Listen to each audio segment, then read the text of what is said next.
Assalamualaikum warahmatullahi wabarakatuh. Bismillahirrahmanirrahim. Budaya silaturahim saat ini sudah mulai tergerus dengan sesuatu yang tidak mencerminkan silaturahim. Saling mengunjungi antar satu rumah dengan rumah yang lain, bersalaman merupakan satu kondisi yang sebenarnya merupakan budaya Nusantara, dan itu juga merupakan budaya Islam, karena tasoffahu yabhalu ridwan qulubikum. Ketika kita bersalaman, maka akan merontokkan dosa-dosa kita dengan orang yang kita ajak salaman itu. Nah, bersalaman itu merupakan satu kondisi yang sebenarnya bisa untuk sebagai sarana bersilaturahim. Terutama di bulan yang baik ini, seperti bulan Syawal misalnya, orang disarankan untuk mengakui segala kesalahan, baik yang sudah pernah kenal maupun yang belum pernah kenal. Sehingga tentu ini mencerminkan bahwa bangsa kita merupakan bangsa yang beradab, bangsa yang suka dengan kerukunan, bangsa yang suka dengan persaudaraan.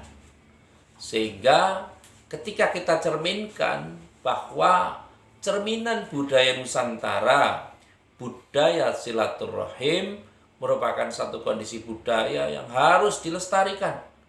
Anak-anak kita juga harus tahu, dzurriyyah kita juga harus mengerti baiknya menyambung tali silaturahim. Bahkan Kanjeng Nabi Muhammad Shallallahu Alaihi Wasallam menyampaikan bahwa di akhir zaman nanti, di yaumil kiamat nanti, ada dua golongan yang tidak akan diopeni oleh Kanjeng Nabi Muhammad Shallallahu Alaihi Wasallam. Yang pertama adalah qatti'ur rahim, orang yang memutus silaturahmi. Jadi dalam bahasa Jawa, medot sanak itu tidak boleh.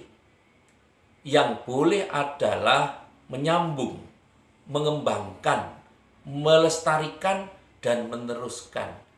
Nyambung sanak itu sangat dibutuhkan. Kenapa? Karena kekokohan kita ada pada proses ini. Ketika satu sama lain saling mengetahui, saling mengerti, saling menyeimbangkan, maka ketika kita bergaul, ketika kita berkomunikasi, maka akan terjadi serasi, selaras, dan seimbang. Ketika hal ini sangat dipentingkan untuk bisa orang memahami satu dengan yang lain. Dan yang kedua adalah golongan jarrusu'i, tetangga yang jahat dengan tetangganya. Momentum Syawal atau meningkatkan kondisi, karena Syawal dari kata rafa'a bi syai'un, artinya berpindah dari satu tempat ke tempat yang lain, untuk memberikan derajat yang meningkat.